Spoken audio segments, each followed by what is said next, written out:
नमस्कार दोस्तों, ये एनसीईआरटी की एनसीईआरटी की कक्षा 8 की पाठ्य पुस्तक है हमारे अतीत। ठीक है ना। एनसीईआरटी की भाग है 3। तो परीक्षा की दृष्टि से काफ़ी महत्वपूर्ण है। हर एक लाइन इंपॉर्टेंट है क्योंकि ऑथेंटिक बुकों से ही ज़्यादा क्वेश्चन आते हैं और जो महत्वपूर्ण फैक्ट वे क्वेश्चन होंगे और यहाँ पर जितने क्वेश्चन बन सकते हैं उन सभी को देखेंगे अपन, जिससे कि एग्ज़ाम में क्वेश्चन गलत ना हो। तो चलिए हर एक फैक्ट को, लाइन को आराम से समझते हुए याद करते चलते हैं। और यह वीडियो सभी एग्ज़ामों के लिए उपयोगी है, चाहे वो छोटी से छोटी एग्ज़ाम हो या बड़ी से बड़ी एग्ज़ाम हो, क्योंकि ये बुकों से क्वेश्चन हर एग्ज़ाम में आते हैं, इन बुकों से क्वेश्चन। ठीक, और क्वेश्चन आएंगे शानदार। तो चलिए शुरू करते हैं। ग्रामीण क्षेत्र पर शासन चलाना। ग्रामीण क्षेत्र पर शासन चलाना यानी गांव के क्षेत्र पर शासन चलाना। ठीक है ना, ग्रामीण क्षेत्र पर शासन चलाना। ये यार हर एक में मिलता है। ये जो मंडप सा होता है ना, ये राजा महाराजा होते हैं ना, वही लगाते हैं। 1765 में रॉबर्ट क्लाइव मुगल बादशाह से बिहार और उड़ीसा की दीवानी ग्रहण करते हुए। रॉबर्ट क्लाइव 1765 में।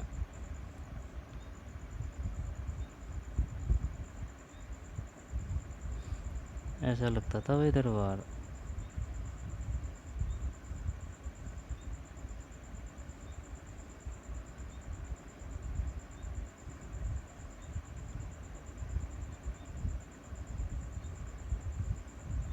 बाला है इतना बड़ा, देखिए। है तो 1765 का ये चित्र है, हाथी भी है।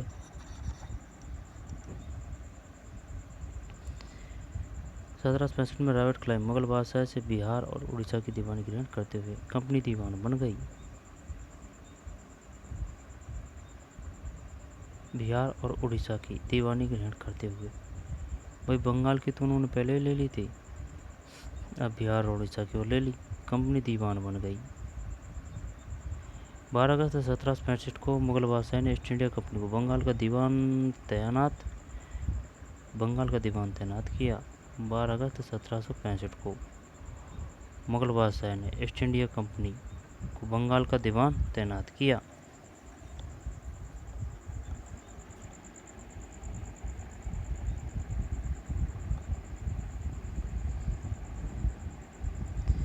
बारह अगस्त 1765 को मुगल बादशाह ने ईस्ट इंडिया कंपनी को बंगाल का दीवान तैनात किया। और ये कब की बात है?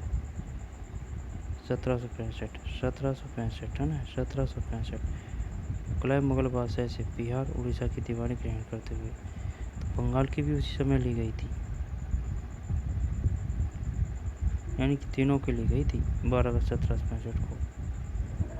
नहीं, 12 अगस्त 1765 को तो मुगल बादशाह ईस्ट इंडिया कंपनी को बंगाल का दीवान तैनात किया।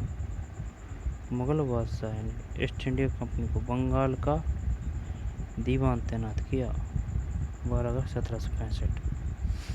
पहले बंगाल के लिए, फिर बिहार और उड़ीसा के लिए। इस बात की पूरी संभावना है कि यह घटना मुट्ठी भर अंग्रेज़ों और हिंदुस्तानियों की मौजूदगी में रॉबर्ट क्लाइव के तंबू में घटी होगी, लेकिन ऊपर दिए गए चित्र में इस घटना को एक भव्य समारोह के रूप में दिखाया गया है।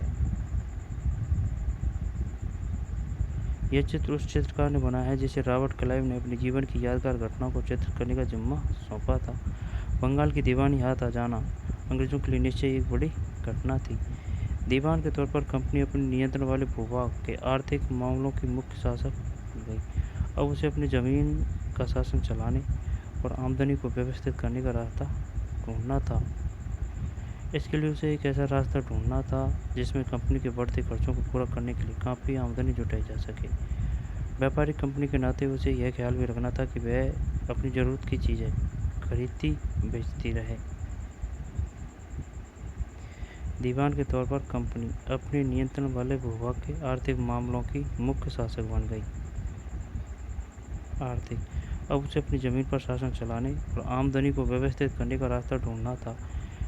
इसके लिए उसे एक ऐसा रास्ता ढूंढना था जिससे कंपनी के बढ़ते खर्चों को पूरा करने के लिए काफ़ी आमदनी जुटाई जा सके।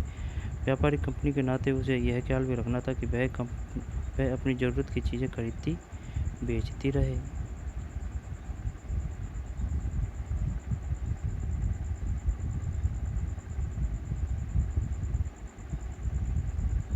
बारह अगस्त 1765 बंगाल की बिहार और उड़ीसा रॉबर्ट क्लाइव। समय के साथ कंपनी को यह समझ में आने लगा कि उसे सावधानी के साथ आगे बढ़ना होगा। बाहरी ताकत होने की वजह से उसे उन लोगों को भी शांत रखना था जो गांव देहात में पहले शासन चला चुके थे और जिनके पास अभी भी काफ़ी ताकत और सम्मान था।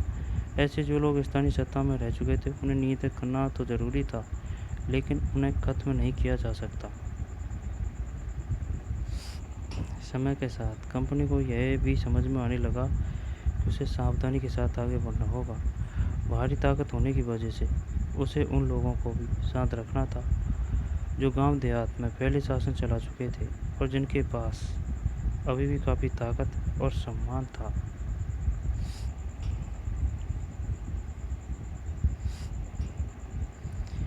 समय के साथ कंपनी को यह समझ में आने लगा कि उसे सावधानी के साथ आगे बढ़ना होगा। बाहरी ताकत होने की वजह से उसे उन लोगों को भी शांत रखना था जो गांव देहात में पहले शासन चला चुके थे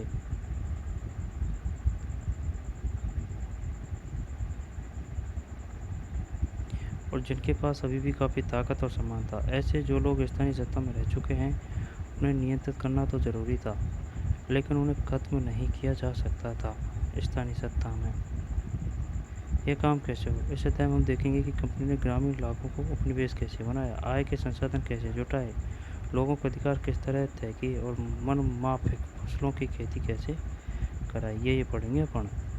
इस अध्याय में देखेंगे कि कंपनी ने ग्रामीण इलाकों को उपनिवेश कैसे बनाया, आय के संसाधन कैसे जुटाए, लोगों के अधिकार किस तरह तय किए, मनमाफिक फसलों की खेती कैसे कराई। कंपनी की आमदनी। कंपनी दीवान तो बन गई थी, लेकिन अभी भी खुद को एक व्यापारी ही मानती थी। कंपनी भारी भरकम लगा तो चाहती थी, लेकिन उसके आकलन और वसूली की कोई नियमित व्यवस्था करने में हिचकिचा रही थी। कंपनी की आमदनी। कंपनी दीवान तो बन गई थी, लेकिन अभी भी खुद को एक व्यापारी ही मानती थी। कंपनी भारी भरकम लगान तो चाहती थी, लेकिन उसके आकलन और वसूली की कोई नियमित व्यवस्था करने में हिचकिचा रही थी। उसकी कोशिश यह थी कि वह ज़्यादा से ज़्यादा राजस्व हासिल करे और कम से कम कीमत पर बढ़िया सूती और रेशमी कपड़ा खरीदे। इसी कारण 5 साल के भीतर बंगाल में कंपनी द्वारा खरीदी जाने वाली चीज़ों का कुल मूल्य 2 गुना हो चुका। ठीक है ना, खरीदी जाने वाली चीज़ों का कुल मूल्य 2 गुना हो चुका था। 1765 से पहले कंपनी ब्रिटेन से सोने और चांदी का आयात करती थी और इन चीज़ों के बदले सामान खरीदती। अब बंगाल में इकट्ठा होने वाले पैसे से निर्यात के लिए चीज़ें खरीदी जा सकती थी। बंगाल में इकट्ठा होने वाले पैसे से ही निर्यात के लिए, यानी वहीं पैसा मिल गया अब उनको, कलकत्ता में, बंगाल में। पहले बाहर से लाना पड़ता था, अपने देश से ले जाना पड़ता था सोना चांदी। जल्दी यह जाहिर हो गया कि बंगाल की अर्थव्यवस्था एक गहरे संकट में फंसती जा रही है। कारीगर काम छोड़कर भाग रहे थे क्योंकि उन्हें बहुत कम कीमत पर अपनी चीज़ें कंपनी को जबरन बेचनी पड़ती थी। एक गहरे संकट में फंसती जा रही। कारीगर काम छोड़कर भाग रहे थे क्योंकि उन्हें बहुत कम कीमत पर अपनी चीज़ें कंपनी को जबरन बेचनी पड़ती थी। किसान अपना लगान नहीं चुका पा रहे थे। कारीगरों का उत्पादन गिर रहा था। खेती चौपट होने की दिशा में बढ़ रही थी। 1770 में बड़े अकाल ने बंगाल में करोड़ लोगों को मौत की नींद सुला दिया। इस अकाल में लगभग 1/3 आबादी समाप्त हो गई। 1/3। वही बहुत भयंकर अकाल पड़ा था 1770 में बंगाल में।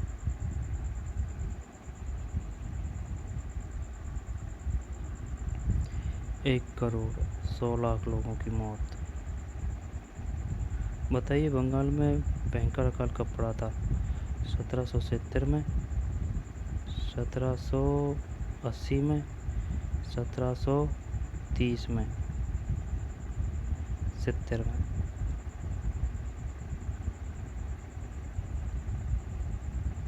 ग्रामीण क्षेत्र पर शासन चलाना, ये उस समय की चित्रकारी है। बंगाल स्थित मुर्शिदाबाद का एक साप्ताहिक हाट। ग्रामीण इलाकों के किसान और कारीगर अपनी चीज़ें बेचने और ज़रूरत की चीज़ें खरीदने के लिए नियमित रूप से बाज़ारों में आते थे। आर्थिक संकट के समय इन बाज़ारों पर बहुत बुरा असर पड़ता था।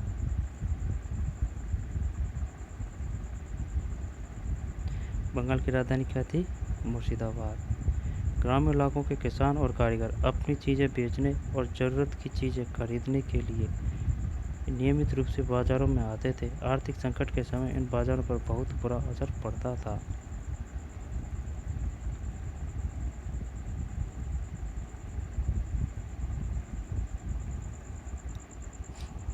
बाजार है।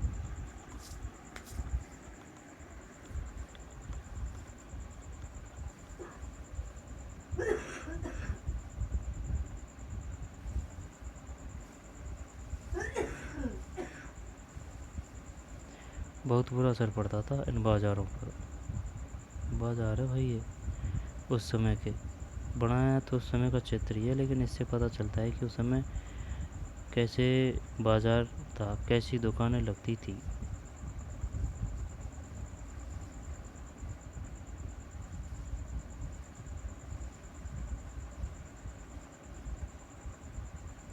मछली,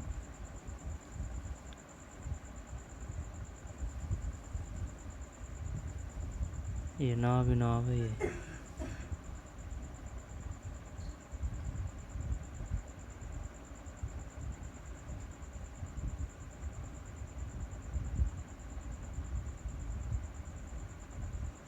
उस समय की हवेली है।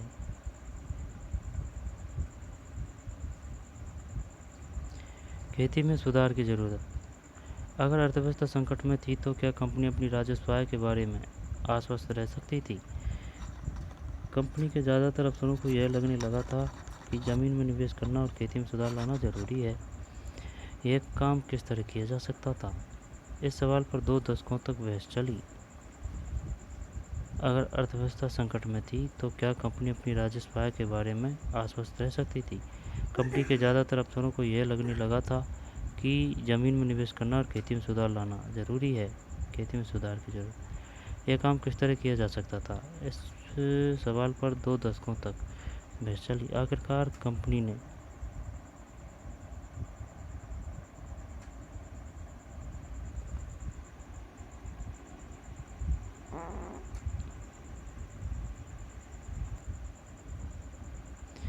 खेती में सुधार की ज़रूरत है भाई। अगर अर्थव्यवस्था संकट में थी तो क्या कंपनी अपनी राजस्व आय के बारे में आश्वस्त रह सकती थी?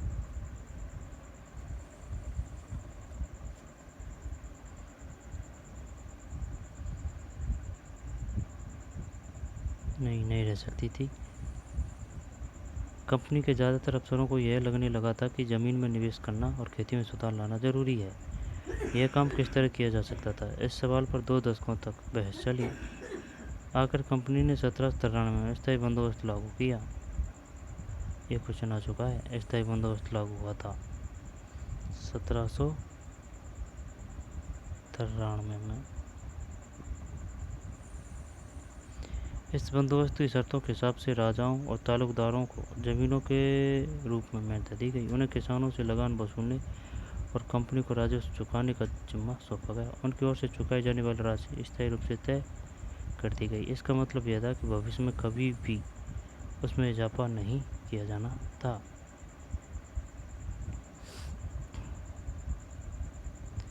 यह है भाई चार्ल्स कॉर्नवालिस।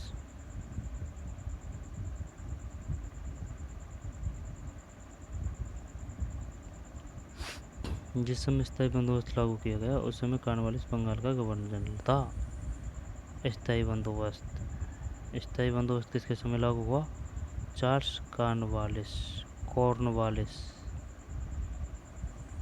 स्थायी बंदोबस्त यानी परमानेंट सेटलमेंट चार्ल्स कॉर्नवालिस है। उस समय कॉर्नवालिस बंगाल का गवर्नर जनरल था। दोबारा देख ले, खेती में सुधार की जरूरत। अगर अर्थव्यवस्था संकट में थी तो क्या कंपनी अपनी राजस्व आय के बारे में आश्वस्त रह सकती थी? नहीं। कंपनी के ज़्यादातर अफसरों को यह लगने लगा था कि ज़मीन में निवेश करना और खेती में सुधार लाना जरूरी है। यह काम जिस तरह किया जा सकता था, इस सवाल पर 2 दशकों तक बहस चली। आखिरकार कंपनी ने 1793 में स्थायी बंदोबस्त लागू किया। इस बंदोबस्त की शर्तों के हिसाब से राजाओं और तालुकदारों को जमींदारों के रूप में मान्यता दी गई। उन्हें किसानों से लगान वसूलने और कंपनी को राजस्व चुकाने का जिम्मा सौंपा गया। अब आ रही है मेन बात, यही आएगा। बताइए, स्थायी बंदोबस्त से संबंधित निम्न में से कौन से कथन सत्य हैं? यह काम किस तरह किया जा सकता था? इस सवाल पर 2 दशकों तक बहस चली। आखिरकार कंपनी 1793 में स्थायी बंदोबस्त लागू किया। इस बंदोबस्त की शर्तों के हिसाब से राजाओं और तालुकदारों को जमींदारों के रूप में मान्यता दी गई। राजाओं तालुकदारों को उन्हें किसानों से लगान वसूलने और कंपनी को राजस्व चुकाने का जिम्मा सौंपा गया। उनकी ओर से चुकाई जाने वाली राशि स्थायी रूप से तय कर दी गई। इसका मतलब यह था कि भविष्य में कभी भी इसमें इजाफा नहीं किया जाना था। अंग्रेजों को लगता था कि इससे उन्हें नियमित रूप से राजस्व मिलता रहेगा और जमींदारों को जमीन सुधार के लिए खर्च करने का प्रोत्साहन मिलेगा। उन्हें लगता था कि क्योंकि राज्य की ओर से राजस्व की मांग बढ़ने वाली नहीं थी, इसलिए जमींदार बढ़ते उत्पादन से फायदे में रहेंगे। आई बात समझ में? यानी कि फिक्स कर दी रेट कि भाई साल का ये गांव से इतना राजस्व चाहिए हमको, ठीक है ना, या फिर तुम दो या फिर ग्रामवासियों से लेके दो, इतना चाहिए। अब वो कम हो या ज़्यादा हो, उससे हमको कोई लेना देना। ये था स्थायी बंदोबस्त। समस्या। मगर स्थायी बंदोबस्त ने भी समस्या पैदा कर दी। कंपनी के अफसरों ने पाया कि अभी भी जमींदार जमीन में सुधार के लिए खर्चा नहीं कर रहे थे। असल में कंपनी ने जो राजस्व तय किया था वह इतना ज़्यादा था कि उसको चुकाने में जमींदारों को भारी परेशानी हो रही थी। जो जमींदार राजस्व चुकाने में विफल हो जाता था, उसकी जमींदारी छीन ली जाती थी। बहुत सारी जमींदारियों को कंपनी बाकायदा नीलाम कर चुकी थी। 19वीं सदी के पहले दशक तक हालात बदल चुके थे। बाजार में कीमतें बढ़ी और धीरे धीरे खेती का विस्तार होने लगा। दोबारा देखें समस्या। मगर स्थायी बंदोबस्त में भी समस्या पैदा कर दी स्थायी बंदोबस्त ने भी समस्या पैदा कर दी। कंपनी के अफसरों ने पाया कि अभी भी जमींदार जमीन में सुधार के लिए खर्चा नहीं कर रहे थे। असल में कंपनी ने जो राजस्व तय किया था वह इतना ज़्यादा था कि उसको चुकाने में जमींदारों को भारी परेशानी हो रही थी। जो जमींदार राजस्व चुकाने में विफल हो जाता था, उसकी जमींदारी छीन ली जाती थी। बहुत सारी जमींदारियों को कंपनी बाकायदा नीलाम कर चुकी थी। 19वीं सदी के पहले दशक तक हालात बदल चुके थे। बाजार में कीमतें बढ़ी और धीरे धीरे खेती का विस्तार होने लगा।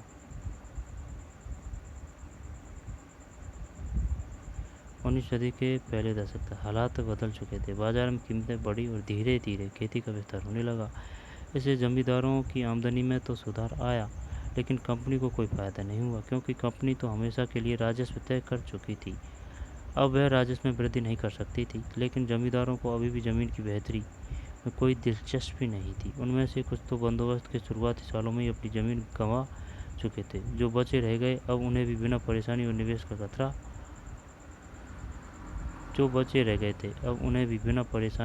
का खतरा उठाएं। गतिविधि। आपको ऐसा क्यों लगता है कि कोलब्रुक बंगाल के उपपट्टेदारों की स्थिति पर इतने चिंतित हैं? पिछले पन्नों को पढ़कर संभावित कारण बताएं। कोलब्रुक बंगाल के उपपट्टेदारों की स्थिति पर इतने चिंतित हैं। पिछले पन्नों को पढ़कर संभावित कारण बताइए। बंगाल के रेतों पर कोलब्रुक का कथन। अंग्रेजी अधिकारी। बंगाल के बहुत सारे गांवों में कई ताकतवर रैयत खुद खेती नहीं करते थे। रैयत वैसे किसान को ही बोलते हैं। वे औरों को पट्टे पर जमीन दे देते थे और उनसे भारी लगान वसूल करते थे। एक मिनट। बंगाल में रैयतों पर कोलब्रुक का कथन। बंगाल के बहुत सारे गांवों में कई ताकतवर रैयत खुद खेती नहीं करते थे। वे औरों को पट्टे पर जमीन दे देते थे।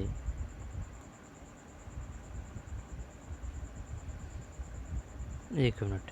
बंगाल के बहुत सारे गांवों में कई ताकतवर रैयत खुद खेती नहीं करते थे। वे औरों को पट्टे पर जमीन दे देते थे और उनसे भारी लगान वसूल करते थे औरों को पट्टे पर, कि भाई दे दिया आपको हमने, ये 5 साल पे पट्टे पे दे दी ये ज़मीन, आप इन पे कमाई करो और बढ़िया खेती करो, अपन को इतना चाहिए। जो कंपनी ने की थी ना, वो ताकतवर रैयत कर रहे हैं।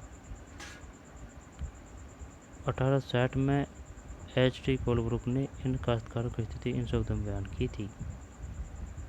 1860 यानी कि 1857 की क्रांति हुई है ना, उसके आसपास की बात है।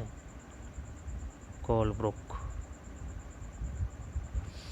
बटाई की भारी शर्तों और मवेशियों, बीज, आजीविका व कर्जों के बदले बेगारी से दबे ये काश्तकार खुद को कर्ज से कभी बाहर नहीं निकाल सकते।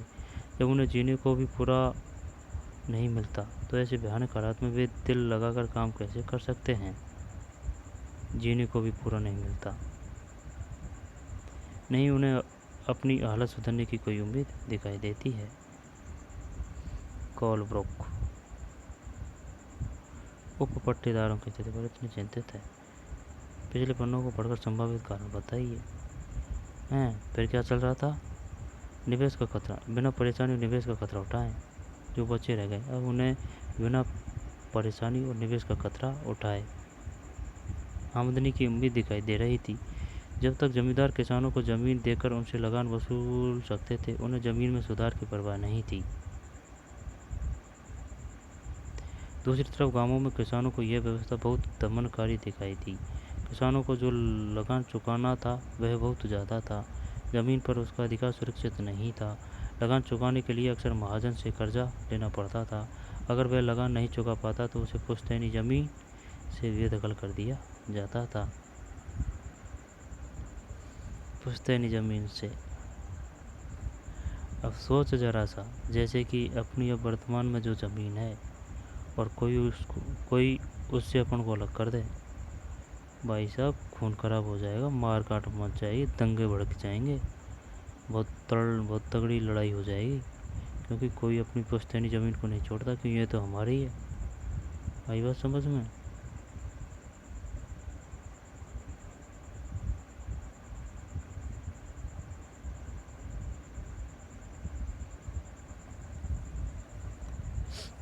उसे पुश्तैनी ज़मीन से बेदखल कर दिया जाता था। महाल ब्रिटिश राजस्व दस्तावेजों में महाल एक राजस्व इकाई थी। यह एक गांव या गांवों का एक समूह होती थी।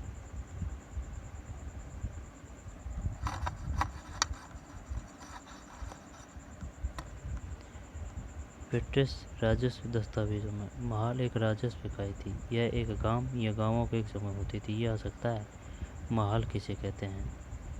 यह एक गांव या गांवों का एक समूह है होती थी।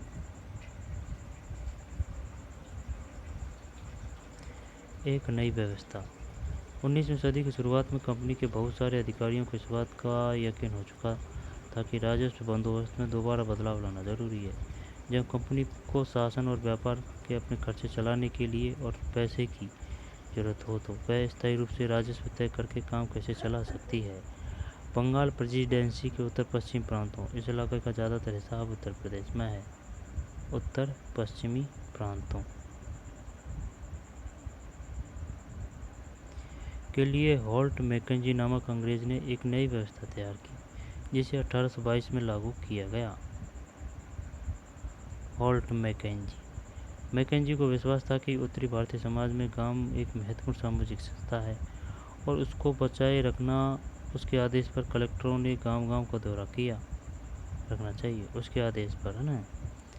जमीन की जांच की, खेतों को मापा और विभिन्न समूहों के रीति रिवाजों को दर्ज किया। गांव में एक एक खेत के अनुमानित राजस्व को जोड़कर हर गांव या ग्राम समूह महाल से वसूल होने वाले राजस्व का हिसाब लगाया जाता था। हर गांव या ग्राम समूह महाल से वसूल होने वाले राजस्व का हिसाब लगाया जाता था। इस राजस्व को स्थायी रूप से तय नहीं किया गया, बल्कि उसमें समय समय पर संशोधनों की गुंजाइश रखी गई। राजस्व इकट्ठा करने और उसे कंपनी को अदा करने का जिम्मा जमींदार की बजाय गांव के मुखिया को सौंप दिया गया। इस व्यवस्था को महालवाड़ी बंदोबस्त नाम दिया गया। जब आई बात समझ में? पूछेगा वो स्थायी बंदोबस्त किसे कहते हैं, कोई दिक्कत नहीं है भाई, फिक्स कर दिया टैक्स कि भाई इतना देना है आपको, ठीक है ना। जमींदारों से कह दिया इतना देना है। जब जमींदार तो भाई किसानों से शोषण निकालेंगे, शोषण करेंगे ही, क्योंकि वो इतना तो ले लेते, उससे काफ़ी ज़्यादा ले लेते जितना अंग्रेज़ों को देना है। जैसे कि अंग्रेज़ों को देना है 10,000 रुपये, ठीक है ना, तो वो किसानों से लेता था 15,000 रुपये। 10 तो किसानों को गए, 5 अपने गए, ये तो मिनिमम है। कहीं कहीं दुगने भी ले सकते थे कि 20,000 ले लिए, 10 उसको दे दिए, 10 अपने पास रख लिए। ये है शोषण, शोषण इसमें किसान का ही था। ये स्थायी बंदोबस्त है। और ये है ना महालवाड़ी बंदोबस्त या फिर महालवाड़ी बंदोबस्त। पहले तो ये बता, महल किसे कहते हैं? महल कहते हैं एक गांव या फिर गांवों के समूह को, ठीक, जिसमें जमींदार का सिस्टम नहीं था। ये जो गांव या गांवों के समूह होता है ना, उसको देना होता था टैक्स।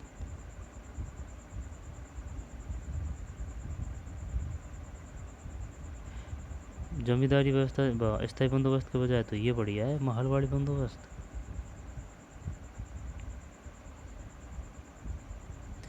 मुनरो व्यवस्था।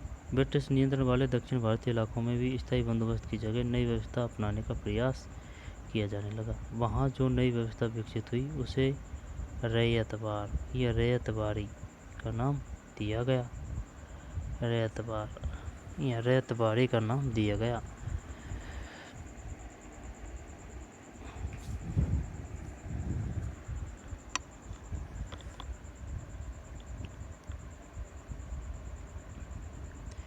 दोबारा देख ले। मुनरो व्यवस्था।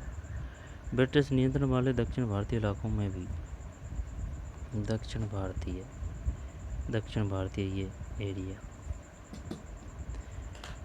ब्रिटिश नियंत्रण वाले दक्षिण भारतीय इलाकों में भी स्थायी बंदोबस्त की जगह नई व्यवस्था अपनाने का प्रयास किया जाने लगा। वहाँ जो नई व्यवस्था विकसित हुई उसे रैयतवारी या रैयतवारी के नाम दिया गया। तो दक्षिण में कौन सी व्यवस्था थी? रैयतवाड़ी। मालवाड़ी व्यवस्था कौन सी? इसमें गांवों को ही कर देना पड़ता, चाहे एक गांव हो चाहे गांवों का समूह हो। गांवों का समूह कोई माल कहते हैं। स्थायी बंदोबस्त था, कोई दिक्कत नहीं। ये कहाँ थी? ये थी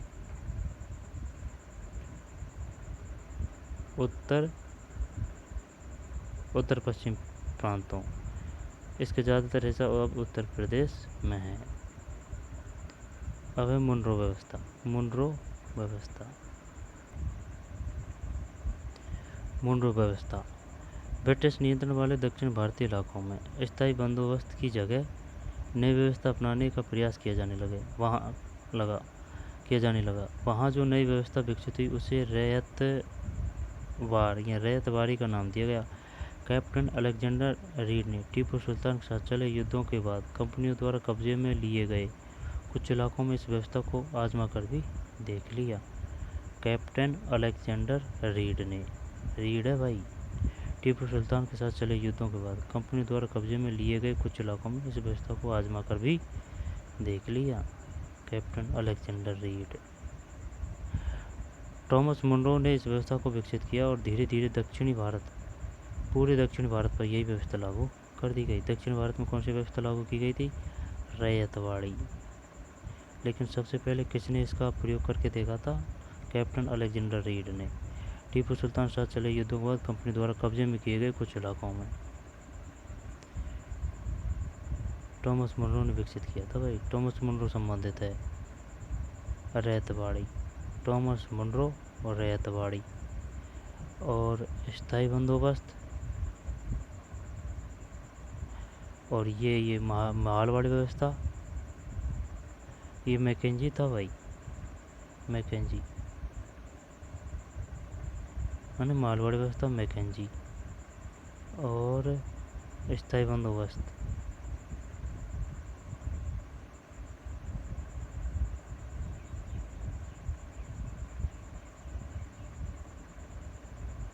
कोलब्रुक का कथन। बंगाल के बहुत सारे गांवों में कई ताकतवर रैयत है ना। स्थायी बंदोबस्त किसने किया था? चार्ल्स कॉर्नवालिस ने 1793 में। 1793 में स्थापित स्थायी बंदोबस्त लागू हुआ 1793 में। इस बंदोबस्त की शर्तों के हिसाब से राजाओं और तालुकदारों को जमींदारों के रूप में मान्यता दी गई। इन्हें किसानों से लगान वसूलने और कंपनी को राजस्व चुकाने का जिम्मा सौंपा गया। उनकी ओर से चुकाई जाने वाली राशि स्थायी रूप से तय कर दी गई थी।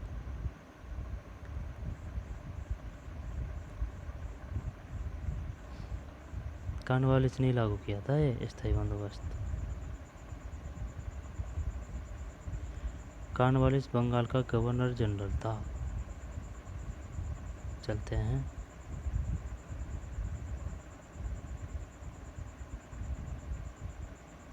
माल। ब्रिटिश राजस्व दस्तावेजों माल एक राजस्व इकाई थी। यह एक गांव या गांवों का एक समूह होती थी। एक नई व्यवस्था। मद्रास का गवर्नर थॉमस मुंडो 1819 से 1826। थॉमस मुंडो वही है।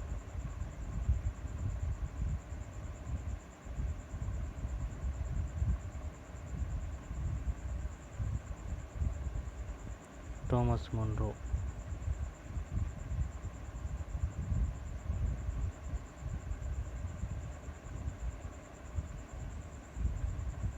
मद्रास का गवर्नर थॉमस मुंडो 1819 से 1826।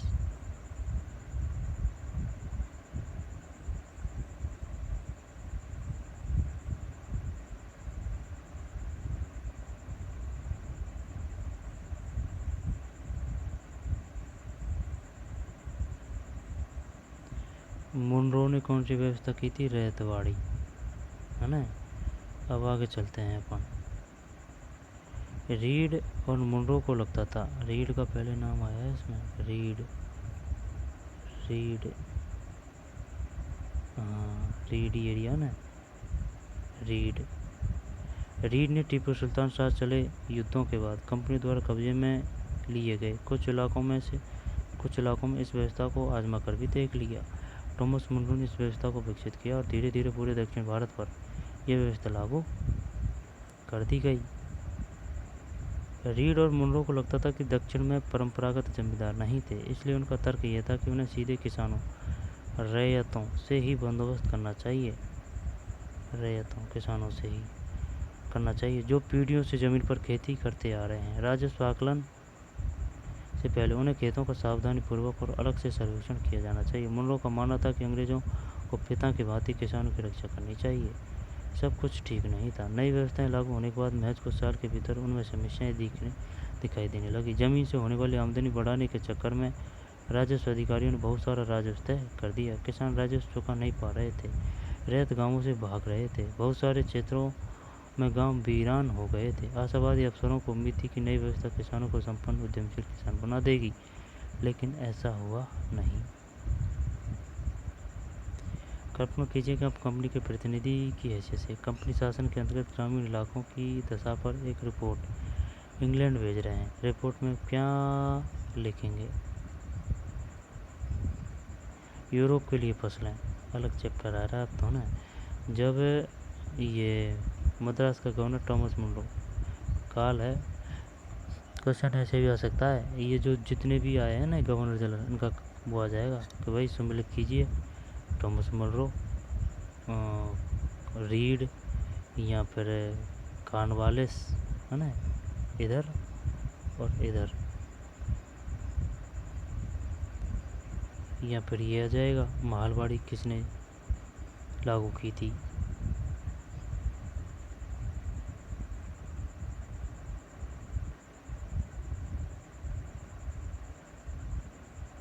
मालवाड़ी मैकेंजी है यार, होने को तो इसमें ना मैकेंजी, वॉल्ट मैकेंजी 1822 में लागू किया।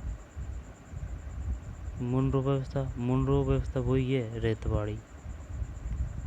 कैप्टन अलेक्जेंडर रीड ने टीपू सुल्तान के साथ चले युद्धों के बाद, और जो ये समस्या है ना, H.T. कोलब्रुक खुद ही खेती नहीं करते थे, औरों को पट्टे पर जमीन दे देते थे। स्थायी बंदोबस्त लॉर्ड कॉर्नवालिस, चार्ल्स लॉर्ड नहीं है, चार्ल्स कॉर्नवालिस, है ना। खेती में सुधार की जरूरत, स्थायी बंदोबस्त कब हुआ था? 1793। बंगाल में अकाल कब पड़ा था? 1770 में। बंगाल की राजधानी क्या थी? मुर्शिदाबाद।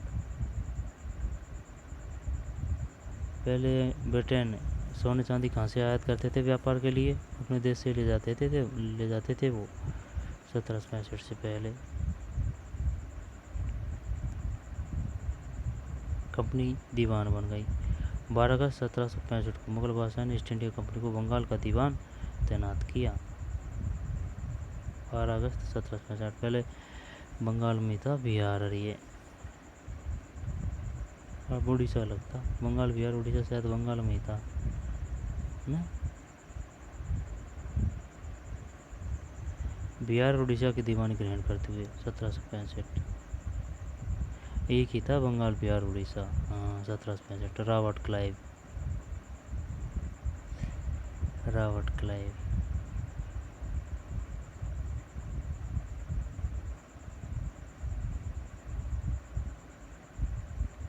1793 में स्थायी बंदोबस्त।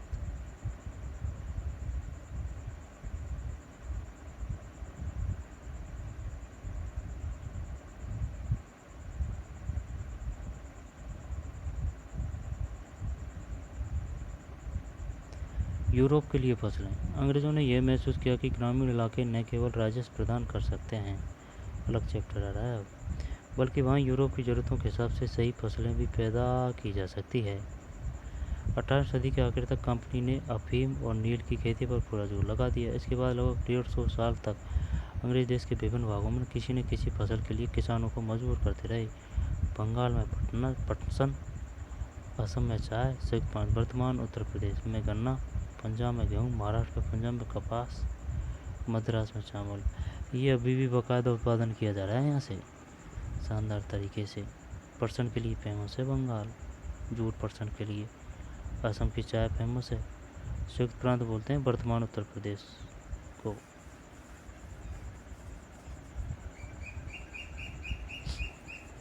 संयुक्त प्रांत।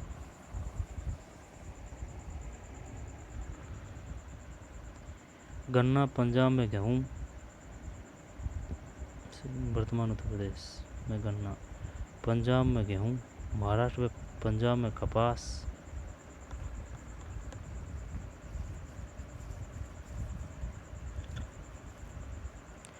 महाराष्ट्र में पंजाब में कपास, मद्रास में चावल,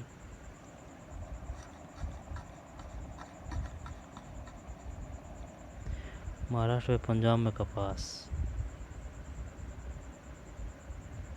मद्रास में चावल।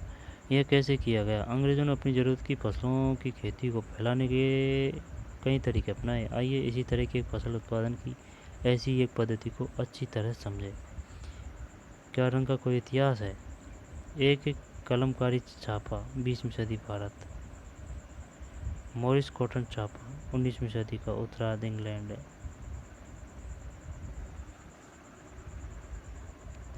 एक कलमकारी छापा 20वीं सदी भारत है ना, और मॉरिस कॉटन छापा 19वीं सदी का उत्तरार्ध इंग्लैंड।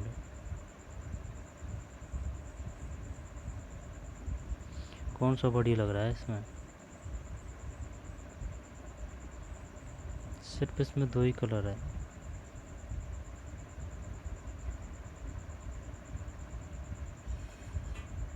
क्या रंग का भी कोई इतिहास है? चित्र 5 और 6 में सूती कपड़े के छापों की 2 तस्वीर दी गई है। बाईं तरफ चित्र 5 की तस्वीर में भारत में आंध्र प्रदेश के बुनकरों द्वारा बनाए गए कलमकारी छापे दिखाई दे रहे हैं। आंध्र प्रदेश।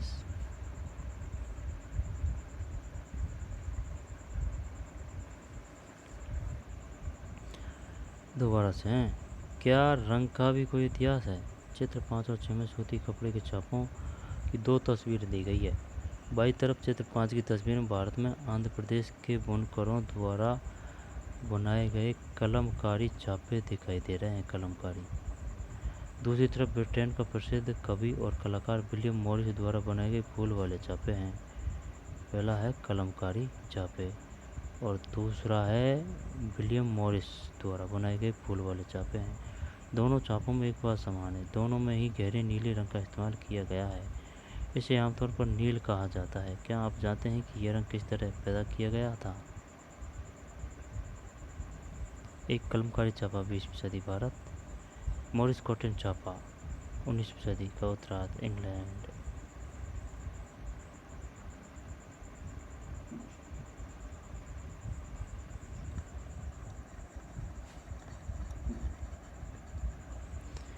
दूसरी तरफ प्रसिद्ध कवि और कलाकार विलियम मॉरिस द्वारा बनाए गए फूल वाले चापे हैं।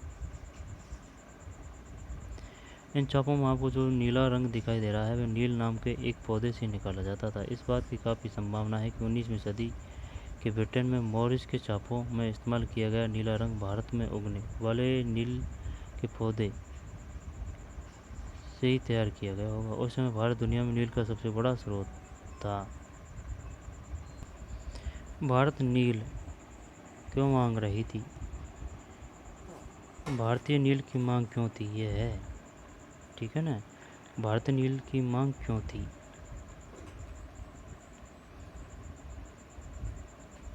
अब पढ़ते हैं इसको। नील का पौधा मुख्य रूप से उष्णकटिबंधीय इलाकों में ही उगता है। 13वीं सदी तक इटली, फ्रांस और ब्रिटेन के कपड़ा उत्पादक कपड़े की रंगाई के लिए भारतीय नील का इस्तेमाल कर रहे थे। 13वीं सदी तक इटली, फ्रांस और ब्रिटेन के कपड़ा उत्पादक कपड़े की रंगाई के लिए भारतीय नील का इस्तेमाल कर रहे थे। उस समय भारतीय नील की बहुत थोड़ी मात्रा ही यूरोप के बाजारों में पहुंचती थी। उसकी कीमत बहुत ऊँची रहती थी, इसलिए यूरोप के कपड़ा उत्पादों को बैंगनी और नीले रंग बनाने के लिए बोर्ड नामक एक और पौधे पर निर्भर रहना पड़ता था। बोर्ड, अच्छा, यानी कि ये ऑप्शन था, बोर्ड नामक एक और पौधा पर निर्भर रहना पड़ता था। बोर्ड पौधा शीतोष्ण क्षेत्र में होता था, इसलिए यूरोप में आसानी से मिल जाता था। उत्तरी इटली, दक्षिणी फ्रांस व जर्मनी और ब्रिटेन में के कई हिस्सों पर यह पौधा उगता था। उत्तरी इटली है ना, दक्षिणी फ्रांस व जर्मनी और ब्रिटेन के कई हिस्सों में यह पौधा उगता था। इटली है तो पूरा इटली नहीं है, उत्तरी इटली। फ्रांस है तो पूरा फ्रांस नहीं है, दक्षिणी फ्रांस। उत्तरी इटली, दक्षिणी फ्रांस, जर्मनी और ब्रिटेन के कई हिस्सों में यह पौधा उगता था। नील के साथ प्रतिस्पर्धा से परेशान यूरोप के बोर्ड उत्पादकों ने अपनी सरकारों पर दबाव डाला कि वे नील के आयात पर पाबंदी लगा दें, मगर कपड़े को रंगने वाले तो नील को ही पसंद करते थे। नील से बहुत चमकदार नीला रंग मिलता था, जबकि बोर्ड से मिलने वाला रंग बेजान और फीका होता था। बात तो सही है। 7वीं सदी तक आते आते यूरोप के कपड़ा उत्पादकों ने नील के आयात पर लगी पाबंदी में ढील देने के लिए अपनी सरकारों को राजी कर लिया। कैरिबियाई द्वीप समूह में स्थित सेंट डोमिंगो में फ्रांसीसी, ब्राज़ील में पुर्तगाली, जमैका में ब्रिटिश और वेनेजुएला में स्पेनिश लोग नील की खेती करने लगे। उत्तरी अमेरिका के बहुत सारे भागों में नील के बागान सामने आ गए थे। एक मिनट। कैरिबियाई द्वीप समूह में स्थित सेंट डोमिंगो में फ्रांसीसी, ब्राज़ील में पुर्तगाली, कैरिबियाई द्वीप समूह में स्थित सेंट डोमिंगो में फ्रांसीसी, ब्राज़ील में पुर्तगाली, जमैका में ब्रिटिश, वेनेजुएला में स्पेनिश लोग नील की खेती करने लगे। उत्तरी अमेरिका के बहुत सारे भागों में नील के बागान सामने आ गए थे, अलग अलग जगह। जैसे फ्रांसीसियों ने कहाँ नील की खेती की थी? सेंट डोमिंगो में। पुर्तगालियों ने ब्राज़ील में, ब्रिटिश ने जमैका में और स्पेनिश लोगों ने वेनेजुएला में। ठीक है, यही नहीं है कि अपने भारत में ही हुई थी नील की खेती, आसपास के भी एरिया में हुई थी। उत्तरी अमेरिका के बहुत सारे भागों में नील के बागान सामने आ गए थे। 18वीं शताब्दी के आखिर तक भारतीय नील की मांग और बढ़ गई। ब्रिटेन में औद्योगिकरण का युग शुरू हो चुका था और उसके कपास उत्पादन में भारी इजाफा हुआ। अब कपड़ों की रंगाई की मांग तेजी से बढ़ने लगी। जब नील की मांग बढ़ी, उसी दौरान वेस्ट इंडीज और अमेरिका से मिलने वाली आपूर्ति अनेक कारणों से बंद हो गई। अच्छा,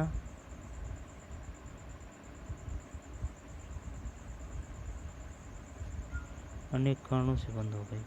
1783 से 1789 के भी दुनिया का नील उत्पादन आधा रह गया। ब्रिटेन के अंग्रेज अब नील की आपूर्ति के लिए बेचैनी से किसी और स्रोत की तलाश कर रहे थे। यह नील कहाँ से मिल सकता था? 1783 से 1789। दुनिया का नील उत्पादन आधा रह गया था।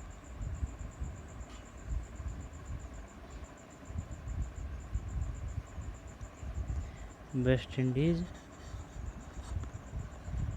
और अमेरिका, वो बात तो तेरी सही है, लेकिन यहाँ में वेस्ट इंडीज, जमैका,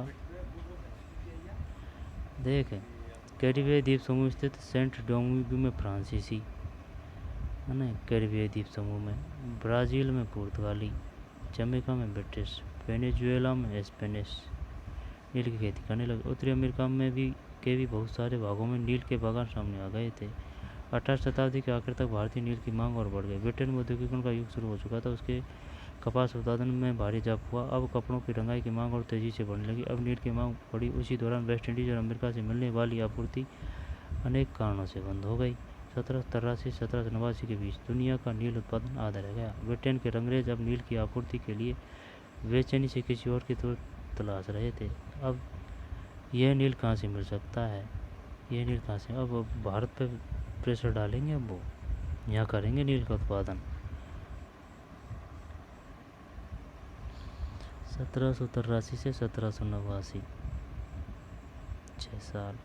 भारत में ब्रिटेन की बढ़ती दिलचस्पी। भारत में नील की बढ़ती मांग को देखते हुए यूरोप में नील की बढ़ती मांग को देखते हुए ईस्ट इंडिया कंपनी भी भारत में नील की खेती बढ़ाने के रास्ते ढूंढने लगी। 18वीं सदी के आखिरी दशकों से ही बंगाल में नील की खेती तेजी से फैलने लगी थी। 18वीं सदी के आखिरी दशकों से ही बंगाल में पैदा होने वाला नील दुनिया के बाजारों पर छा गया। 1788 में ब्रिटेन द्वारा आयात किए गए नील में भारतीय नील का हिस्सा केवल 30% था, है ना। 1788 में देख ले तू।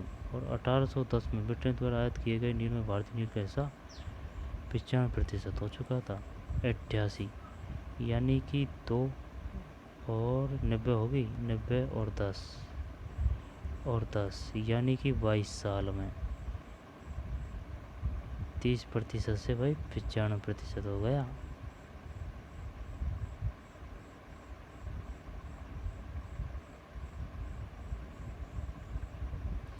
% हो गया। जैसे जैसे नील का व्यापार फैला, कंपनी के अफसर और व्यावसायिक एजेंट नील के उत्पादन में पैसा लगाने लगे। समय बीतने के साथ कंपनी के बहुत सारे अधिकारियों ने नील के अपने कारोबार पर ध्यान देने के लिए अपनी नौकरियां छोड़ दी।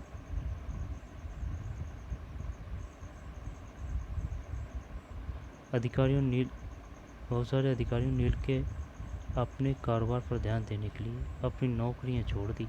भारी मुनाफे की उम्मीद में स्कॉटलैंड और इंग्लैंड के बहुत सारे लोग भारत आए और उन्होंने नील के बागान लगा लिए। जिनके पास नील की पैदावार के लिए पैसा नहीं था, उन्हें कंपनी और नए नए बैंक कर्जा देने को तैयार रहते थे।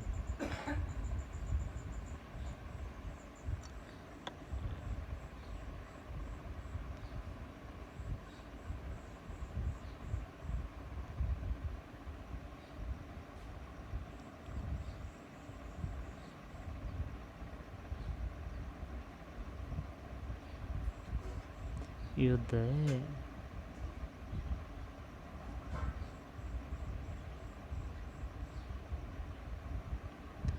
सेंट डोमिंगो में गुलामों की बगावत। अगस्त 1791। जनवरी इसको होल्देस्की का चित्र।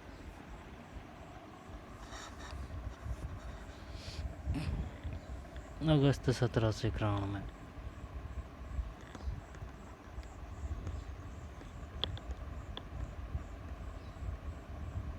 सेंट डोमिंगो में गुलामों की बगावत। अगस्त 1791। जनवरी इसको होल्देस्की का चित्र। 18वीं सदी में फ्रांसीसी बागान मालिकों ने कैरिबियाई द्वीप समूह स्थित फ्रांसीसी उपनिवेश सेंट डोमिंगो में नील और चीन का उत्पादन शुरू किया। इन बागानों में काम करने वाले अफ्रीकी गुलाम 1791 में बगावत पर उतर आए।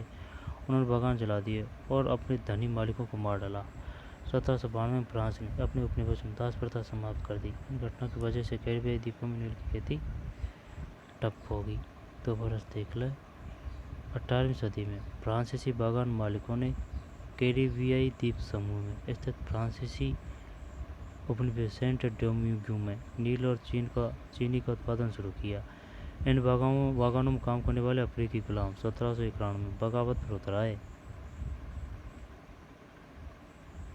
फ्रांसीसी बागान मालिकों ने कैरिबियाई द्वीप समूह में स्थित फ्रांसीसी उपनिवेश सेंट डोमिंगो में, आई समझ में, 18 सदी में फ्रांसीसी बागान है ना, फ्रांसीसी बागान मालिकों ने कैरिबियाई द्वीप समूह में स्थित फ्रांसीसी उपनिवेश सेंट डोमिंगो में नील और चीनी का उत्पादन शुरू किया। इन बागानों में काम करने वाले अफ्रीकी गुलाम 1791 में बगावत पर उतर आए। उन्होंने बागान जला दिए और अपने धनी मालिकों को मार डाला। 1792 में फ्रांस ने अपने उपनिवेशों में दास प्रथा समाप्त कर दी। करनी पड़ेगी और क्या, आंदोलन कर दिया उनने, विद्रोह बगावत कर दी। इन घटनाओं की वजह से कैरिबियाई द्वीपों में नील की खेती ठप हो गई।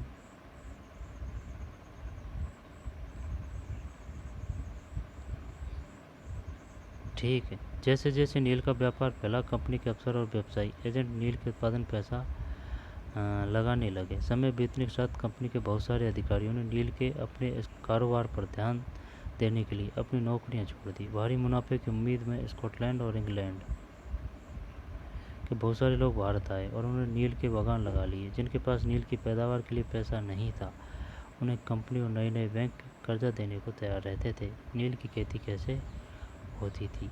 नील की खेती के दो मुख्य तरीके थे, निज और रैयती।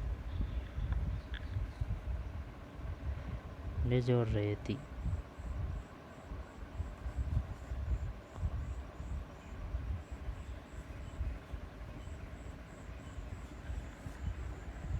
रैयती तो बात में आधा रही है, लेकिन निज की खेती की व्यवस्था में बागान मालिक खुद अपनी ज़मीन में नील का उत्पादन करते थे। निज यानी कि निजी यानी कि खुद। बागान मालिक खुद अपनी ज़मीन में नील का उत्पादन करते थे। या तो वह ज़मीन खरीद लेते थे या दूसरे जमींदारों से ज़मीन भाड़े पर ले लेते थे और मजदूरों को काम पर लगाकर नील की खेती करवाते थे। ठीक, निज और रैयती। निज खेती की समस्याएं। बागान मालिकों को निज खेती का क्षेत्रफल फैलाने में मुश्किल आ रही थी। नील की खेती केवल उपजाऊ ज़मीन पर ही की जा सकती थी।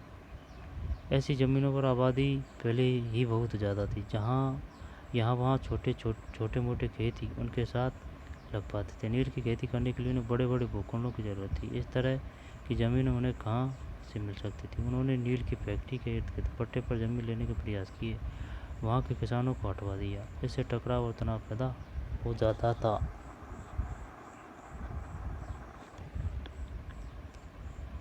मजदूरों का इंतज़ाम करना भी आसान नहीं था।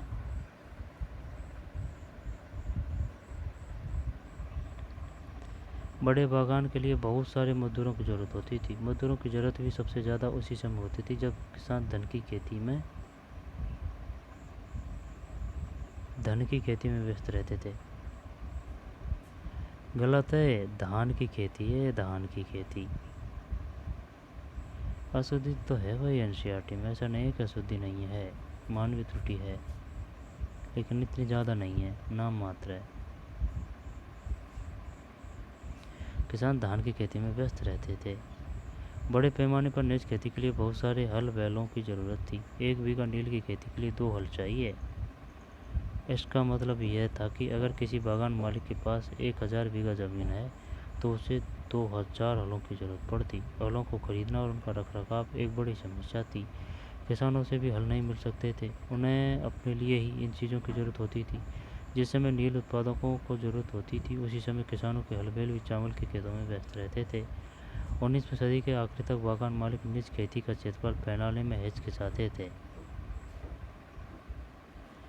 इस व्यवस्था के तहत नील की पैदावार वाली 25% से भी कम जमीन आती थी। नील की पैदावार वाली 25% से भी कम जमीन आती थी। बाकी जमीन रैयती व्यवस्था के अंतर्गत थी। रैयती 25% आती थी भाई निज।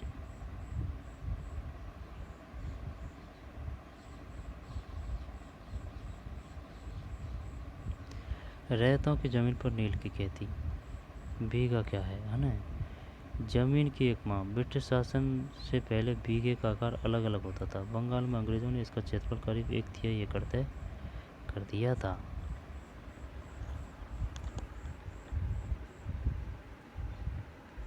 अलग अलग होता था। बंगाल में अंग्रेज़ों ने इसका क्षेत्रफल करीब 1/3 एकड़ तय कर दिया था। बंगाल में 1/3 एकड़। रैयतों की ज़मीन पर नील की खेती।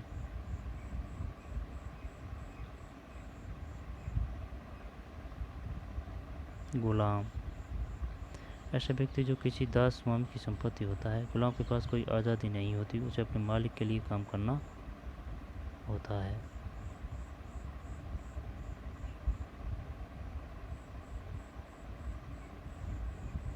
भारत में ब्रिटेन की बढ़ती दिलचस्पी।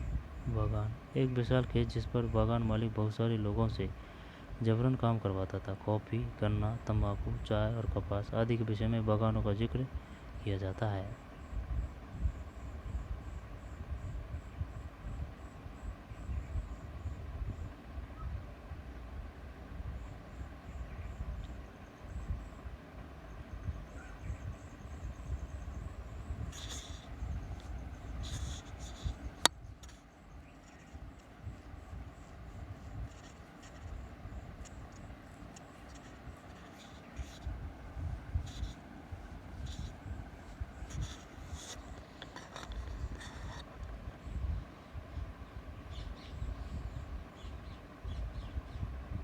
नील की खेती कैसे होती थी। निज खेती की समस्याएं। गुलाम और बीघा 1/3 एकड़। रैयतों की ज़मीन पर नील की खेती।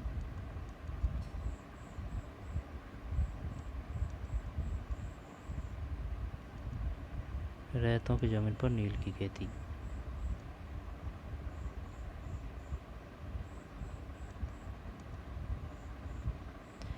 रैयती व्यवस्था के तहत बागान मालिक रैयतों के साथ, रैयतों किसानों को ही बोलते हैं, एक अनुबंध यानी सट्टा करते थे।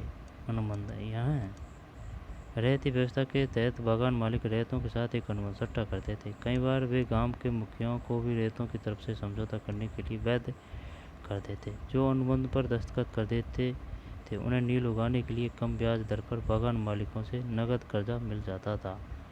कम ब्याज दर पर बागान मालिकों से नगद कर्जा मिल जाता था। कर्जा लेने वाले रैयत को अपनी कम से कम 25% ज़मीन पर नील की खेती करनी होती थी।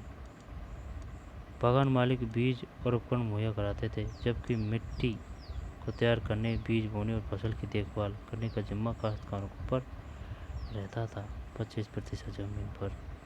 जब कटाई के बाद फसल बागान मालिकों को सौंप दी जाती थी तो रैयत को नया कर्जा मिल जाता था और वही चक्र दोबारा शुरू हो जाता था। 19वीं सदी की शुरुआत। बंगाल के एक मजदूर नील की खेती करते थे। भारत में नील के पौधों की कटाई अधिकांशतः पुरुष ही करते थे।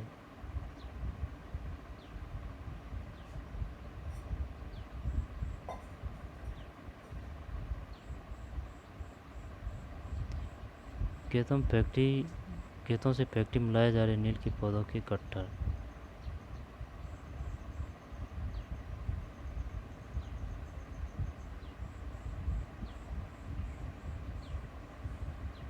नील के पौधों के गट्ठर। नील का उत्पादन कैसे होता था।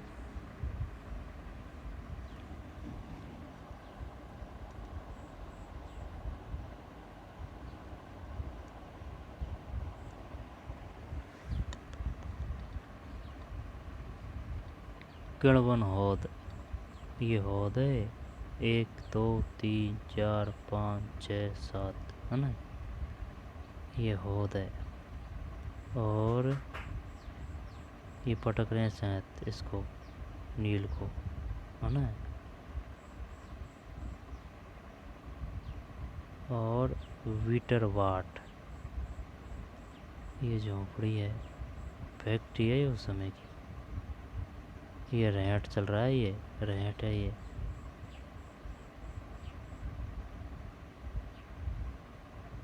रहट। इससे पानी आता है यहाँ, इनमें पानी आता है इनमें। आई बात समझ में?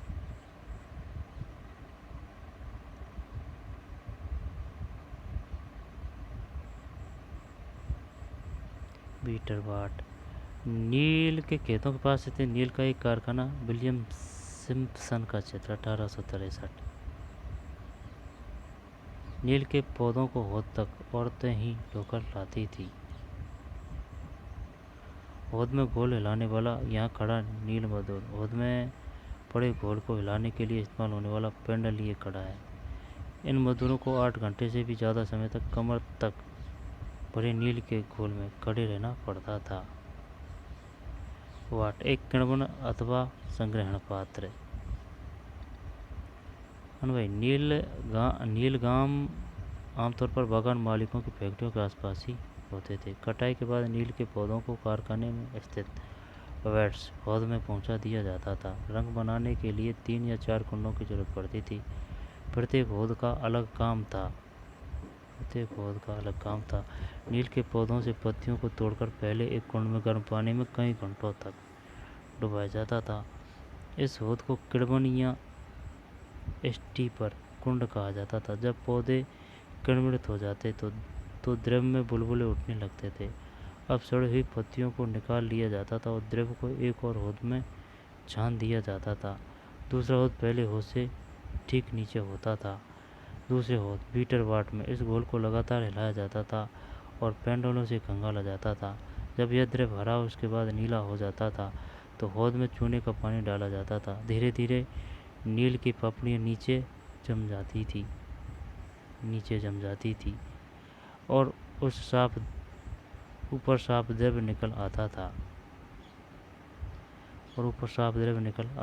द्रव को छानकर अलग कर लिया जाता था और नीचे जमी नील की गाद नील की लुगदी को दूसरे निथारण कुंड में डाल दिया जाता था। इसके बाद उसे निचोड़कर बिक्री के लिए सुखा दिया जाता था। 1 मिनट।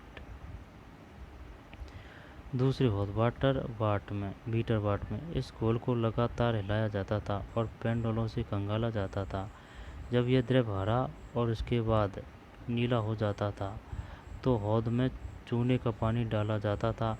धीरे धीरे नील की पपड़ियाँ नीचे जम जाती थी और ऊपर साफ द्रव निकल आता था। द्रव को छानकर अलग कर लिया जाता था और नीचे जमी नील की गाद या नील की लुगदी को दूसरे निथारण कुंड में डाल दिया जाता था। इसके बाद उसे निचोड़कर बिक्री के लिए सुखा दिया जाता था। बिक्री के लिए नील तैयार। यहाँ आप उत्पादन की आखिरी अवस्था को देख सकते हैं। दबाकर सांचों में डाली गई नील की लुगदी को काटकर मजदूर उन पर मोहर लगा रहे हैं। दबाकर सांचों में डाली गई नील की लुगदी को काटकर मजदूर उन पर मोहर लगा रहे हैं। पीछे वाले हिस्से में एक मजदूर उन टुकड़ों को सुखाने के लिए ले जा रहा है।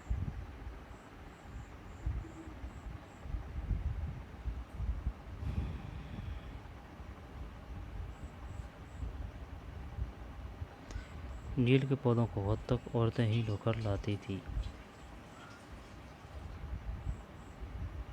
हौद में घोल हिलाने वाला एक किण्वन अथवा संग्रहण पात्र।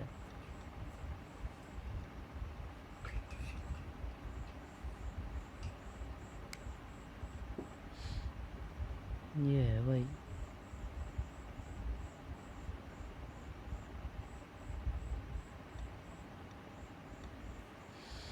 किण्वन हौद।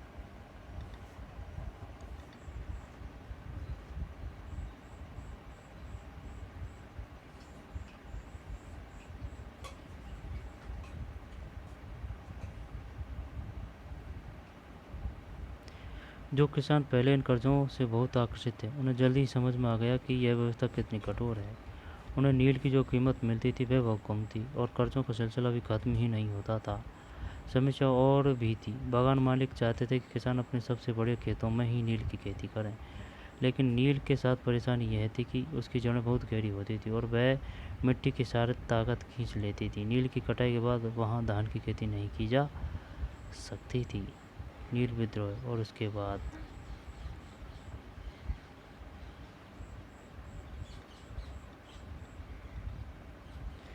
ये लास्ट है। नील विद्रोह और उसके बाद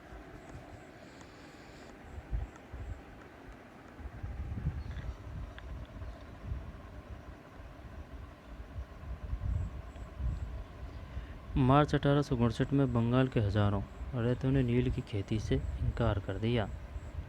कब की बात है? 1859 की। जैसे जैसे विद्रोह फैला, रैयतों ने बागान मालिकों को लगान चुकाने से भी इनकार कर दिया। जैसे जैसे विद्रोह फैला, रैयतों ने बागान मालिकों को लगान चुकाने से भी इनकार कर दिया। वे तलवार वाले तीर कमान लेकर नील की फैक्ट्रियों पर हमला करने लगे। औरत अपने बर्तन लेकर लड़ाई में कूद पड़ी। बागान मालिकों के लिए काम करने वालों का सामाजिक बहिष्कार कर दिया गया। बागान मालिकों की तरफ से लगान वसूली के लिए आने वाले गुमाश्ता एजेंटों की पिटाई की गई। सामाजिक बहिष्कार कर दिया गया। बागान मालिकों की तरफ से लगान वसूली के लिए आने वाले गुमाश्ता यानी सरकारी अफसर, अरे मालिकों का अफसर है, कर्मचारी बोल सकते हैं गुमाश्ता को, एजेंटों की पिटाई की गई। रैयतों ने कसम खा ली कि न तो वे नील की खेती के लिए कर्जा लेंगे और न ही बागान मालिकों के लठियातों या लाठीदारी गुंडों से डरेंगे। नील के किसान चुप बैठने को तैयार नहीं थे। क्यों? उन्हें बगावत की ताकत कहाँ से मिली? इसमें कोई शक नहीं कि नील की खेती अत्यंत दमनात्मक थी, लेकिन जो लोग दबे होते हैं वे हमेशा बगावत नहीं करते। ऐसा कभी कभी ही होता है। लेकिन जो लोग दबे होते हैं वे हमेशा बगावत नहीं करते। ऐसा कभी कभी ही होता है। बात तो सही है। 1859 में नील रैयतों को लगा कि बागान मालिकों के खिलाफ बगावत में उन्हें स्थानीय जमींदारों और मुखियाओं का भी समर्थन मिल सकता है। बहुत सारे गांवों में जिन मुखियाओं से नील के अनुबंधों पर जबरन दस्तखत कराए गए थे, उन्होंने ही नील के किसानों को इकट्ठा किया और लठियालों के साथ आमने सामने की लड़ाई लड़ी। कई स्थानों पर रैयतों को बगावत के लिए उकसाते हुए खुद जमींदार गांव गांव घूमने लगे। जमींदार इस बात से परेशान थे कि बागान मालिकों की हालत बढ़ती जा रही है, ताकत बढ़ती जा रही है और बागान मालिक जबरन लंबे समय के लिए उनसे ज़मीन ले लेते थे। नील के किसानों को ये भी लग रहा था कि अंग्रेजी सरकार भी संघर्ष में उनका साथ देगी। 1857 की बगावत के बाद ब्रिटिश सरकार एक और व्यापक विद्रोह के खतरे से डरी हुई थी। जब नील की खेती वाले जिलों में एक और बगावत की खबर फैली तो लेफ्टिनेंट गवर्नर 1859 की सर्दियों में इलाके का दौरा किया। रैयतों को लगा कि सरकार उनकी दुर्दशा से परेशान है। बरसात में मजिस्ट्रेट एशले ईडन ने एक नोटिस जारी किया जिसमें कहा गया कि रैयतों को नील कानून मानने के लिए मजबूर नहीं किया जाएगा।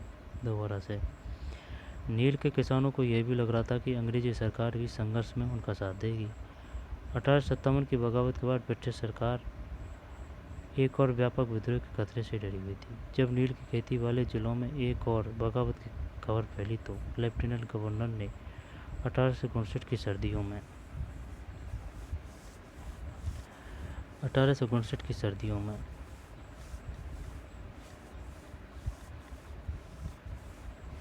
इलाके का दौरा किया। किसने? क्या नाम था इसका? Lieutenant governor. रैयतों को लगा कि सरकार उनकी दुर्दशा से परेशान है। बरसात में मजिस्ट्रेट एशले ईडन ने एक नोटिस जारी किया जिसमें कहा गया कि रैयतों को नील के अनुबंध मानने के लिए मजबूर नहीं किया जाएगा। इस नोटिस के आधार पर लोगों में यह खबर फैल गई कि रानी विक्टोरिया ने नील की खेती न करने का हुक्म दे दिया है। ईडन किसानों को शांत करने और विस्फोटक स्थिति को नियंत्रण करने की कोशिश कर रहे थे। उसकी कार्रवाई को किसानों ने अपने विद्रोह का समर्थन मान लिया। जैसे जैसे विद्रोह फैला, कलकत्ता के पढ़े लिखे लोग भी नील जिलों की ओर चल पड़े। उन्होंने रैयतों की दुर्दशा, बागान मालिकों की जोर जबरदस्ती और अत्याचारी नील व्यवस्था के बारे में लिखा। इस बगावत से परेशान सरकार को बागान मालिकों की रक्षा के लिए सेना बुलानी पड़ी। नील उत्पादन व्यवस्था की जांच करने के लिए एक नील आयोग भी बना दिया गया। इस आयोग ने बागान मालिकों को दोषी पाया, जोर जबरदस्ती के लिए उनकी आलोचना की। आयोग ने कहा कि नील की खेती रैयतों के लिए फायदे का सौदा नहीं है। आयोग ने रैयतों से कहा कि वे मौजूदा अनुबंधों को पूरा करें, लेकिन आगे से वे चाहे तो नील की खेती बंद कर सकते हैं। इस बगावत के बाद बागानों में नील का उत्पादन धराशायी हो गया। उसके बाद बागान मालिक बिहार पर ध्यान देने लगे। 19वीं सदी के आखिर में कृत्रिम रंगों का निर्माण होने लगा। इससे उनका व्यवसाय भी बुरी तरह प्रभावित हुआ। फिर भी वे उत्पादन फैलाने में सफल रहे। जब महात्मा गांधी दक्षिण अफ्रीका लौटे तो बिहार के किसान ने उन्हें चंपारण आकर नील किसान की दुर्दशा को देखने का न्योता दिया। चंपारण आकर। और 1917 महात्मा गांधी का यह दौरा नील बगान मालिकों के खिलाफ चंपारण आंदोलन की शुरुआत थी। 1917 में महात्मा गांधी का यह दौरा नील बगान मालिकों के खिलाफ चंपारण आंदोलन की शुरुआत थी। चंपारण आकर नील किसानों की दुर्दशा को देखने का न्योता दिया। 1917 में महात्मा गांधी का यह दौरा नील बगान मालिकों के खिलाफ चंपारण आंदोलन की शुरुआत थी। भीख मांग लूँगा परंतु नील नहीं उगाऊंगा। चांदपुर थाना हरजी के एक नील काश्तकार हाजी मुल्ला से मंगलवार 5 जून 1860 को नील आयोग के सदस्यों ने बात की। हाजी मुल्ला ने कुछ सवालों के जवाब इस तरह दिए। चांदपुर थाना हरदी के एक नील काश्तकार हाजी मुल्ला से मंगलवार 5 जून 1860 को नील आयोग के सदस्यों ने बात की। हाजी मुल्ला ने कुछ सवालों के जवाब इस तरह दिए। WS सीटन कार नील आयोग का अध्यक्ष, क्या अब तुम नील की खेती के लिए तैयार हो? अगर नहीं तो किस तरह की शर्तों पर खेती करना चाहोगे? हाजी मुल्ला, मैं नील उगाने को तैयार नहीं हूँ। मुझे नहीं पता कि कोई भी नई शर्त मुझे संतुष्ट कर सकती है। श्री साले, क्या तुम 1 रुपया प्रति बंडल की कीमत पर भी खेती नहीं करना चाहते? हाजी मुल्ला, नहीं, मैं नहीं करूँगा। नील उगाने की बजाय मैं कहीं और चला जाऊँगा। भीख मांग लूँगा परंतु नील नहीं उगाऊँगा। कल्पना कीजिए कि आप नील आयोग के सामने गवाही दे रहे हैं। WS सीटन कार आपसे पूछते हैं, रेत की सूरत में नील की खेती कर सकते हैं? आपका जवाब क्या होगा? WS सीटन कार नील आयोग के अध्यक्ष थे भाई।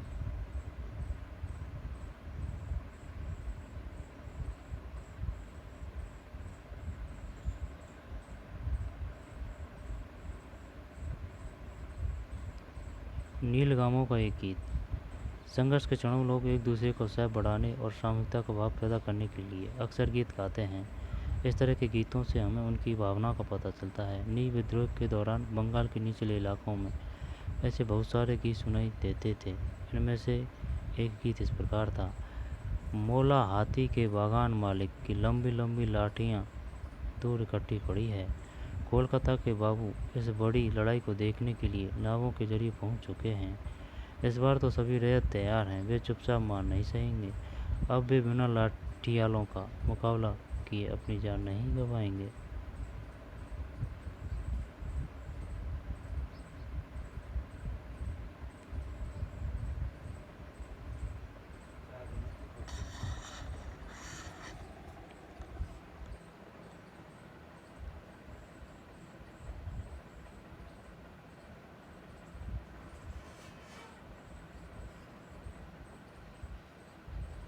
आगे चलते हैं।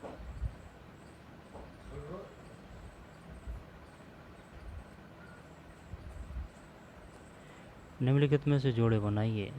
रैयत, किसान, महाल, ग्राम समूह, निज, बागान मालिकों की अपनी ज़मीन पर खेती, रैयती, रैयतों की ज़मीन पर खेती। सही है।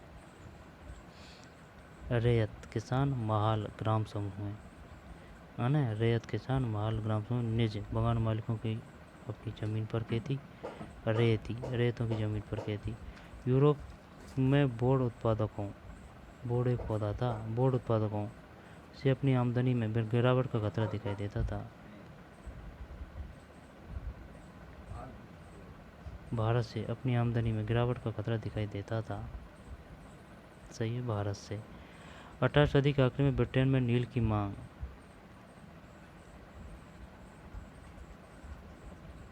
वेस्ट इंडीज और अमेरिका में किन्हीं कारणों से बंद होने के कारण बढ़ने लगी थी।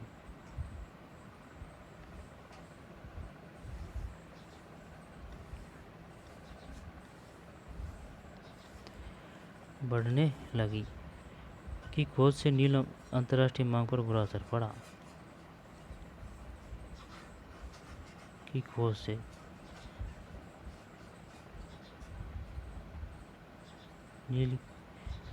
नील की अंतर्राष्ट्रीय मांग पर बुरा असर पड़ा। कृत्रिम रंग की खोज से, ऐसे ही है शायद, कृत्रिम रंग की खोज से। चंपारण आंदोलन के खिलाफ था। चंपारण आंदोलन नील व्यापारियों के खिलाफ था, है ना।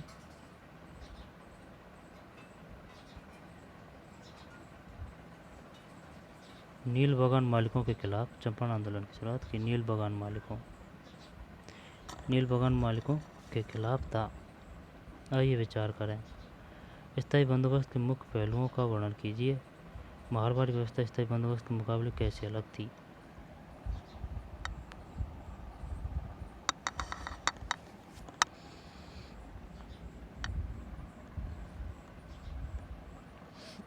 स्थायी बंदोबस्त के मुख्य पहलुओं का वर्णन कीजिए।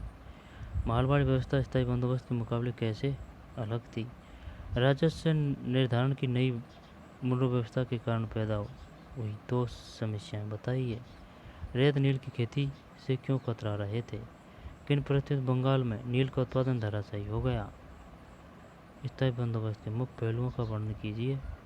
मारवाड़ी व्यवस्था स्थायी बंदोबस्त के मुकाबले कैसे अलग थी?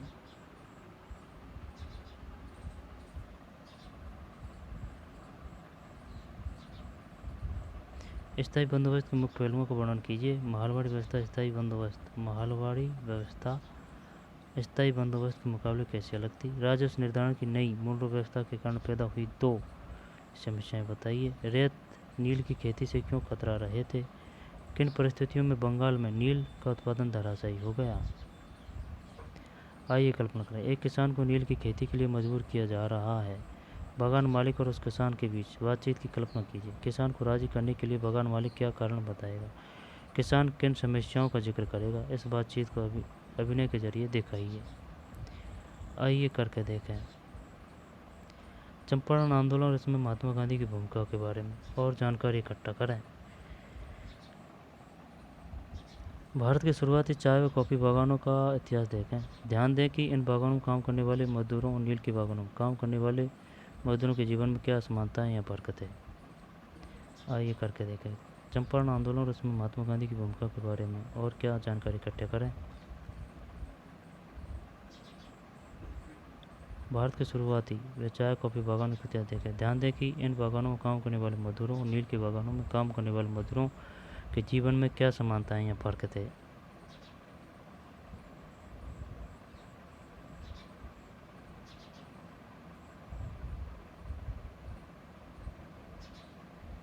किन परिस्थितियों में बंगाल में नील का उत्पादन धराशायी हो गया? कल्पना करें, एक किसान को नील की खेती के लिए मजबूर किया जा रहा है। बागान मालिक और उस किसान के बीच बातचीत की कल्पना कीजिए। किसान को राजी करने के लिए बागान मालिक क्या कारण बताएगा? किसान किन समस्याओं का जिक्र करेगा? इस बातचीत को अभिनय के जरिए दिखाइए। ठीक।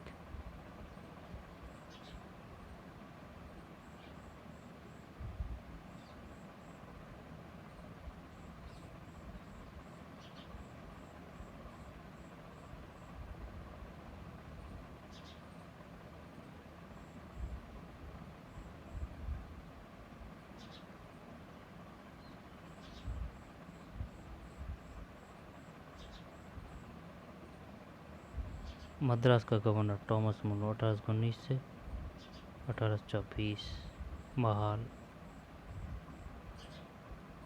खेती में सुधार की जरूरत 1770 में बंगाल में 1 करोड़ लोगों की मौत को नींद सुला दिया।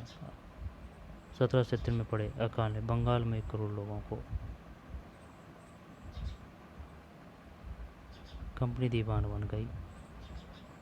तो चलिए मिलते हैं नए वीडियो में। धन्यवाद।